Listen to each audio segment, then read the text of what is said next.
கனமழை காரணமாக நெல்லை மூலைக்கரைப்பட்டியில் சுமார் 1000 ஏக்கர் பரப்பிலான நெற்பயிர்கள் தண்ணீரில் மூழ்கியுள்ளன. கூடுதல் தகவல்களோடு செய்தியாளர் மணிகண்டன் இணைந்திருக்கிறார். பேசலாம். மணிகண்டன், நீங்க இருக்கக்கூடிய பகுதிகளை பார்க்க முடிகிறது. விளைநிலங்கள்ல எந்த அளவுக்கு தண்ணீர் தேங்கி இருக்கு அப்படிங்கறத, இந்த தண்ணீர் வடியறதுக்கு எவ்வளவு நாட்கள் ஆகும், எந்த அளவுக்கு பயிர்கள் பாதிக்கப்பட்டிருக்கு?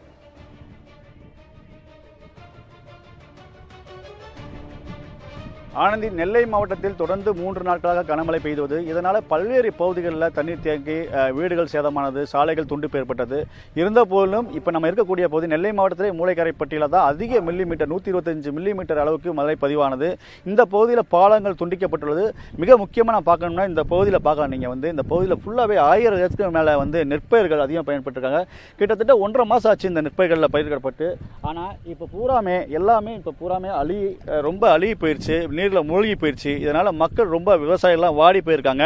தை மாதங்களில் இதை அறுவடை செய்யும் நிலையில் இப்போ பார்க்கலாம். நீங்கள் பார்க்கலாம், அந்தந்த விவசாயிகள் அந்த பயிர்களை பார்த்து வேதனை அடையக்கூடிய காட்சி தான் பார்க்குறோம். இந்த பகுதியில் நெற்பயிர்கள் மட்டும் இல்லை, வாழை விவசாயம் ரொம்ப பாதிப்படைஞ்சிருக்குது. எதனால் இந்த பாதிப்பு அதிகமாக இருக்குன்னா, இந்த பகுதியில் உள்ள 5 குளங்கள்லேருந்து உடைப்பு ஏற்பட்டு இந்த பகுதியில் உள்ள விளைநிலங்கள் பூராமே தண்ணீர் தான் மிதக்குது. அந்த காட்சியை தான் ஒளிப்பவர் நாகராஜன் காமிச்சு கொடுக்குறாரு. இப்போ இந்த பகுதியில் எவ்வளோ சேதமாக இருக்குது என்பதை இந்த விவசாயி இசைக்கிடம் நம்ம கேட்கலாம். நீங்க எவ்வளவு பயிர்கள் இங்கே பயிர் செய்யப்பட்டிருக்கீங்க, என்ன மாதிரி பாதிப்புகள்லாம் இந்த பகுதியில் ஏற்பட்டிருக்கு? வாழை மடி ஒரு 300 ஏக்கர் நஞ்சு நட்டுருக்கோம். ஒரு 100 ஏக்கர் வாழை இருக்கு. எல்லாமே நஷ்டம். போன வருஷம் மழை இல்லாமல் நஷ்டப்பட்டோம், இந்த வருஷம் மழையோடு நஷ்டப்படுதோம்.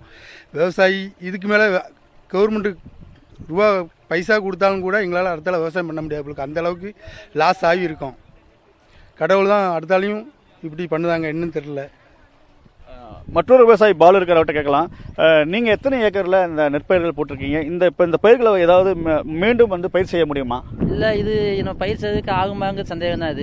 இது இன்னும் ரீசைக்கிள் தான் பண்ண வேண்டி வரும் போல தெரியுது. ஆனால் இப்போது தற்சமயத்து வரைக்கும் கையில் எதுவும் காசுலாம் இருந்தெல்லாம் முடிச்சாச்சு. இனிமேல் அடுத்தாலும் நாங்கள் விவசாயம் பண்ணணும்னா அரசாங்கத்தினுடைய சப்போர்ட் இல்லாமல் நாங்கள் செய்ய முடியாது. வரும் தலைமுறையிலிருந்து அந்த விவசாயத்தை கண்டு வரும் தலைமுறையிலிருந்து பயப்பட தான் செய்வாங்க போல தெரியுது. நாங்களே பயந்து தான் இருக்கோம். வேறு வழி இல்லை. நாங்கள் இதை விட்டுட்டு போகிறதுக்கு எனக்கு வழி இல்லை. எங்களுக்கு வேறு ஒன்றும் தெரியலை. அரசாங்கம் பார்த்து மாண்புமிகு முதல்வர் பார்த்து எங்களுக்கு ஏதாவது செய்து, இன்றைக்கி நம்ம திருவள்ளி மாவட்டத்தில் 4 அமைச்சர்கள் நல்ல மாதிரி செஞ்சிட்ருக்காங்க. நாங்கள் டிவியில் பார்த்துட்டு தான் இருக்கோம் டெய்லி. அதனால் அவங்க விரைவில் எங்களுக்கு செய்யணும், ஏதாவது செஞ்சு இந்த விவசாயிகளை காப்பாற்றணும். ஆனந்தி, நீங்கள் கேட்டிருப்பீங்க, அதாவது குறிப்பாக நம்ம சொல்லணும்னா விவசாயம் தான் நமக்கு முக்கியமான இது. அந்த நெற்பயிர்கள்லாம் பார்க்கும்போது நம்மளே நேரடியாக கள ஆய்வு பண்ணும்போது ரொம்ப வேதனையாக தான் இருக்கிறது. இந்த விவசாய பகுதிக்கு வரனாலும் அந்த குளங்களை தாண்டி தான் வரணும். அதாவது ஆள் உயரத்துக்கு தண்ணீர் இருக்க குளங்களை தாண்டி தான் வரணும். இந்த நெற்பயிரை மீண்டும் பயன்படுத்த முடியாது. ஆனால் இந்த இழப்பீடுக்கு சரியான அவர்களுக்கு நிவாரணம் விவசாயிகளுக்கு வழங்க வேண்டும் என்பது தான் இந்த பகுதிகளோட விவசாயிகள் கோரிக்கையாக இருக்குது. குறிப்பாக நெல் மட்டும் இல்லை, வாழை விவசாயம் அதிகமாக இருக்குது. வாழை விவசாயம் முற்றுமா இந்த பகுதியில் பாதிக்கப்பட்டிருக்கு. ஆனந்தி, மணிகண்டன், ஒரு விவசாயி சொன்னாங்க, கடந்த ஆண்டு மழை இல்லாம பயிர்கள் பாதிக்கப்பட்டது, இந்த ஆண்டு அதிமழையின் காரணமாக பயிர்கள் பாதிக்கப்பட்டதை ரொம்ப வேதனையோட சொல்லியிருந்தாரு, பார்க்க முடிந்தது. இப்ப இந்த பகுதியில தேங்கி இருக்கக்கூடிய தண்ணீரை நம்ம கூடிய சீக்கிரமாவே வடிய வைக்க முடியுமா? ஏன்னா பயிர்கள் ஒரு 3 நாட்கள் தண்ணீர் தேங்கி இருந்துச்சுன்னா, அந்த 3 நாட்களுக்குள்ளேயே வடிஞ்சிருச்சு அப்படின்னா நம்மளால பயிரை ஓரளவுக்கு காப்பாற்ற முடியும் அப்படின்னு சொல்லுவாங்க. அதற்குள்ளாக அங்க தேங்கி இருக்கக்கூடிய தண்ணீரை நம்மளால வடிய வைக்க முடியுமா? அதற்கான வாய்ப்பு இருக்கா வீரமணிகண்டன்? ஆனந்தி, நீங்கள் பார்க்கலாம், இந்த பயிர்கள்லாம் அடுத்த மாதம் அறுவடை செய்யக்கூடிய பயிர்களாக சொல்லப்படுகிறது. தை மாதத்தில் அறுவடை செய்யக்கூடிய பயிர். இப்போ பார்த்தீங்கன்னா இந்த பகுதியில் ஃபுல்லாகவே ஒரு 1000 ஏக்கரில் எங்கே பார்த்தாலும் வயலாக தான் தெரியும். இந்த 1000 ஏக்கருமே இந்த வெள்ளத்தில் குளங்களில் உடைப்பு ஏற்பட்டு தான் இது ஃபுல்லாக மூழ்கிருச்சு. இவங்க எதிர்பார்க்கவே இல்லை இவ்வளோ மழை பெய்யும் என்று. அவர்களுக்கு விவசாயிகள் சொன்ன மாதிரி போனதாக மழை இல்லாமல் கஷ்டப்பட்டார்கள். இந்த மழையினால் பெரும் நஷ்டத்தை அடைந்துள்ளார்கள். இந்த குளங்களை அடைக்கிறதுக்கான அதிகாரிகள் இந்த பணியை துரிதப்படுத்த வேண்டும் என்று சொல்ல, கிட்டத்தட்ட இவர்கள் கணக்கு எடுத்து பார்த்தால் ஒரு ஏக்கருக்கு 50,000 வரை அவர்களுக்கு நஷ்டம் ஏற்படுகிறது. இதனால தமிழக அரசு உரிய நிவாரணம் வழங்க வேண்டும் என்பதுதான் இவங்களுடைய கோரிக்கையா இருக்குது.